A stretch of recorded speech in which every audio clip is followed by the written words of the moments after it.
Hey there, everybody. USFL Jim here. Week 1 is behind us, and I gotta say, came out pretty good. I'm riding high. Let's break down the week, starting with United by Football. It's the USFL's version of what the NFL does with Hard Knocks. I gotta say, episode 1, pretty good way to start it off. The production value was really good. Being able to see what the players' kind of thoughts were coming into the league, how they treated starting out in Birmingham. I like seeing that. I like getting all the behind the scenes. I like seeing the coaches. Kirby Wilson was jacking me up as that first intro speech. Love seeing that. I do hope that we get to see different players each week. I don't want to follow the storylines for the same players the entire season. I'd like to be able to jump around week to week and see different players on every team. That's kind of what I'm hoping for. And then Davion Smith, we kind of got to see what caused him to be let go from the Maulers. And while I was praising Kirby Wilson earlier, this was kind of a weird situation where there was a pizza, a chicken sandwich, and some talking involved that caused Davion Smith to leave the team. Weird stuff. Take a look. John Peterson, personnel director. What's up, man? Hi, Coach. Good morning, man. Well, he crossed the line. So we had to deal with it. This is very difficult for me as a head coach, my first time, but we have a business. Okay, this is a business, and you're a businessman. We all are, because that's the nature of the beast right now. But when I first talked to you guys on March 22nd, I had a handbook. I covered some items that were very important to me. Line 46 addresses that. Any disrespect of football or members, staff, USFL, hotel, etc.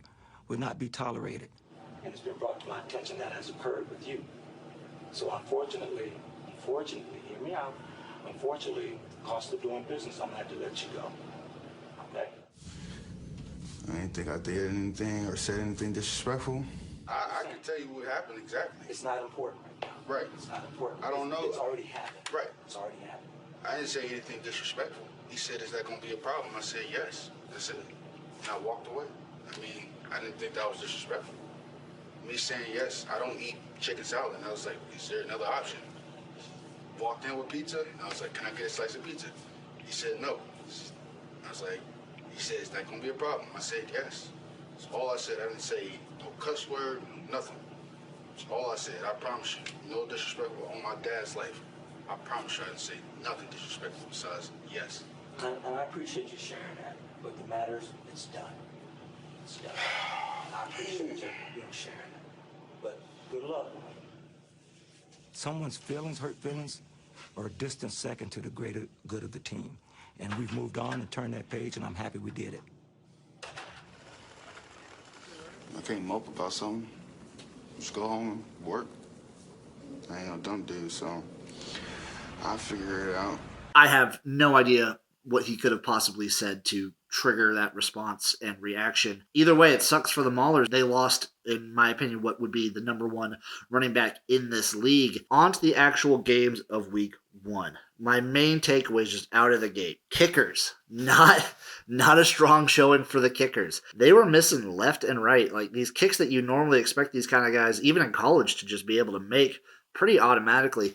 Now, I've been hearing rumblings, and I think this is probably true, that it might have something to do with the microchip implanted in the ball that's kind of throwing off the kicking motion and the trajectory that they would normally kick a ball with. The chip being for the automatic first down measurements. Other things, good. Big hits. Lots of really good big hits throughout the entirety of week 1. I love seeing that, especially opening night. They were letting them play. I like how close each game has been. Caveat, I'm recording this part before the Maulers Bandits game. The mics, I like that we're getting mic'd up players throughout the game, taking the safer approaches to what the XFL did and just wait until players cool down to interview them and then having them mic'd up just in their uniform so they can we can hear what's going on. That's been a blast. That's been awesome to watch. I like the insight into the rules that they get. We saw it in the Breakers Stars game. They interviewed Mike Pereira as he was dictating a review reversal, whether or not there was a catch made, and he declared there was a catch. And I liked being able to hear him talk, explain himself, and then you hear the overturning. It's not just, they take like a 2-minute break and then all of a sudden something's overturned, or it's a catch or not a catch. It's you understand why they're doing it. I love that move. And then other takeaways I had, offensive lines, not a great start for them, but I think that's the main unit where you're going to see progress throughout the season, because an offensive line, they really just need the time to gel, the time to be together. They need that cohesiveness, and that's why the defensive lines look so good up front. The offensive lines are not quite where they need to be yet. And another thing I've noticed is we're seeing more points in the second halves of games, and I think that's because with the rosters being so small, you're going to be able to see scoring opportunities go for these players in the second half as the defense gets tired. Because I know I can only go for about 10 minutes, and then I'm kaput almost no matter what I'm doing. I'm also wondering, with how small these rosters are, what's the injury situation going to be? Because these boys be hitting. Without further ado, let me break into my game breakdowns. Game number 1, we had the Birmingham Stallions versus the New Jersey Generals, with the Stallions winning 28-24. This is a nail-biter, but for the first half, you kind of thought the Generals were going to run away with it. Luis Perez comes out, first drive of the game, looking fantastic, looking good, looking strong. Randy Satterfield, man of the game. But I'm going to get in that later. And then the Stallions come out, looking strong. Mr. Magoo coming out, throwing bombs, playing hard. And then all of a sudden, the Stallions offense just shuts down until they bring in the man, the myth, the legend. My takeaway for best QB of the game probably is J'Mar Smith. The guy comes in and just puts the Stallions on his back in the second half, leads them to the victory. But also, I feel like that has something to do with Mike Riley's play calling, getting very conservative at the end there. I like seeing wild football. If you can't tell, I like the wild shit. And Mike Riley was not about that in the second half of this game. He was playing not to lose like a coward. For the Generals, you got to pick a quarterback. You just got to roll with one. Luis Perez looked good. He looked good throwing the ball. He looked good with his limited time in the playbook, because he's been here less time than almost anybody. DeAndre Johnson, obviously, in my opinion, the best runner of the whole weekend. The guy was looking electric. 98 yards with his legs. Needs some confidence with the passing. Maybe in week 2, we get DeAndre out there starting, get him a couple short throws, get him some confidence building throws. I think they can roll with Johnson. I think Johnson's a good way to do it, but Perez, I wouldn't be upset with him either. He looked good when he needed to, and I think they should have had him at the end of the game. Mike Riley, what the fuck are you doing running 17 run plays in a row? What are you doing? At that point, just be a triple option team. You're playing not to lose at that point, and that's a coward, terrorist, pussy way to play, and I will not stand for it.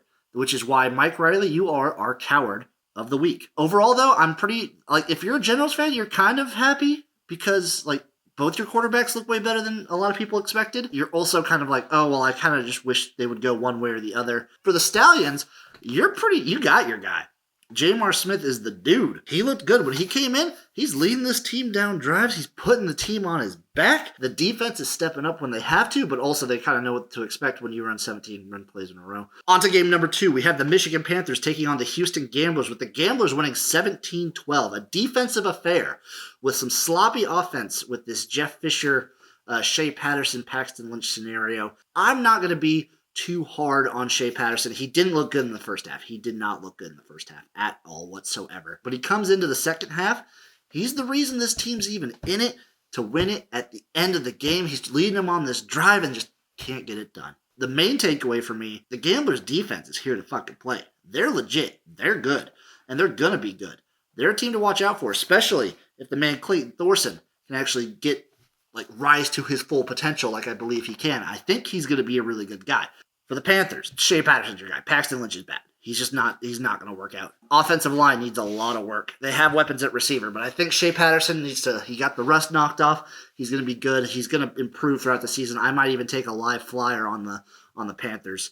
For the Gamblers, your defense is really good, and that could be a combination factor of the Panthers' offense was really, really bad this week, and you guys were pretty good. But either way, I'm pretty happy with how that's looking. Clayton Thorson needs to kind of step up, live up to that potential. Kevin Sumlin, who knows? Sometimes he starts off hot and then doesn't know what to do with it. And I don't know. Final takeaway: Jeff Fisher, get the dick out of your ass, unfuck yourself in this team.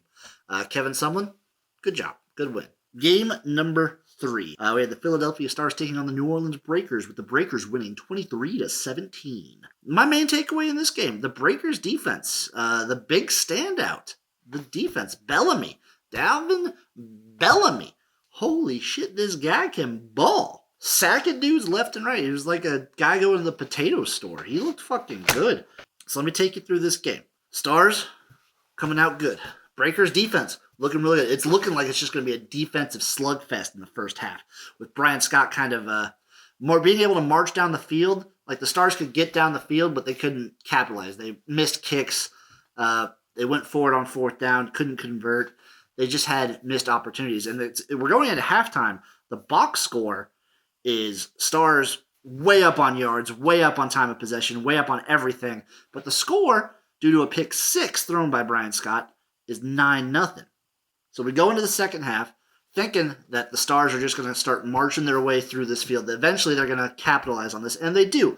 They get ahead, they look good, and the Breakers offense just can't manage to do anything until something snaps in this team, and Kyle Slaughter looks fucking electric. He gets some time on him. He's throwing dimes out there. He's using his legs when he has to. This Breakers team is looking good. They're looking legit, and they come through and win. But even as a Stars fan, you can't be upset because they still looked pretty good. There was just some small mistakes here and there. That offensive line needs some work, just like a lot of these guys. And then their defensive line just had a couple hiccups at the worst opportunities at the end of the game. That offsides just really killed them. They just couldn't do anything. They just couldn't get off the field. The Breakers might be my most impressive team of the week. They looked really good that second half. That second half of the Breakers looked fan-fucking-tastic. There was a blocked punt and safety all in one combination, a pick six, all for the Breakers. The Breakers' defense was just all over the place. And then there was some really fun catches, a nice long run for the Stars. I noticed that when the Breakers started playing up-tempo, that Kyle Slaughter looked way more comfortable. That what they should be doing is always being in a 2-minute offense. Just always play extremely stressed out, intense football, and then you'll get the most out of your quarterback there. Like, if he doesn't win this game, something bad will happen. So I just watched the Pittsburgh Maulers versus the Tampa Bay Bandits, and my main takeaways are thus. The Bandits look pretty good. Jordan Ta'amu looks like one of the best, most polished quarterbacks in the whole league. He was looking pretty good. Receivers had a couple drops, and I thought the Maulers defense did a really good job of making him kind of throw under pressure, especially in the second half. They really stepped it up. Good job, Maulers defense. He looked really good. The Tampa Bay Bandits defensive line specifically, really getting it done. They looked fantastic out there, and I'm going to give them credit, but I think, man, MVP for Tampa Bay was Kirby Wilson and his terrible play calling. Oh my God. 7 runs to start off the game? What the fuck are we thinking? You're not even running like a triple option wishbone offense. If you're doing that, then fine. But if you're going to do that, why would you get rid of Davion Smith for pizza-related reasons? This is the real Pizzagate right here, by the way, of which Investigator Jim is investigating right now. Hopefully, end of this week, we might have some info on that whole situation. But anyway, Kirby Wilson, really, really bad play. Like, did he not trust his quarterbacks or what? Like, Kyle Lauletta looked all right at the end of the game. He's throwing ducks every once in a while, but Maulers' offense is, I think, the worst unit in the entire USFL. The Bandits are good. I think the Bandits are going to be really good. Let's get into it. Opens up, Tampa Bay, their opening drive, similar to a lot of teams' opening drives. Looks crisp, looks like clear-cut, looks really good. Jordan Thomas is looking as good as we all expect. And then they get the touchdown. Pittsburgh Maulers answer with just a 3-and-out, run. Literally no receivers spread out. It was some dumb bullshit. And then Tampa Bay gets kind of, they chip away at them, get a nice 17-0 lead, and then just kind of coast. And they can, with how bad the Pittsburgh Maulers offense was playing, they could get away with that. I think Tampa Bay was kind of letting Pittsburgh hang around in this one a little too much, maybe not trying as hard, but sometimes when you're playing a bad opponent, certain tendencies start to come up. I thought Tampa could have looked better, but overall I still think they looked pretty good. Not too much to say otherwise, except Kirby Wilson, man. This dude is bleh. Team rankings, just off the top of my head. Number 1, Breakers. Number 2, Bandits. Number 3, I'm going to go with the Stallions. Number 4, Gamblers. Number 5, Stars, number 6, Generals, number 7, Panthers, number 8, Maulers. That is the USFL Jim USFL team ranking after week 1. I'm just so happy that the USFL looks as good as it does, and the quality of play, the hype. I love you guys. I love the USFL. I love the Garage. I love spring football. And I love you. May the Garage be with you.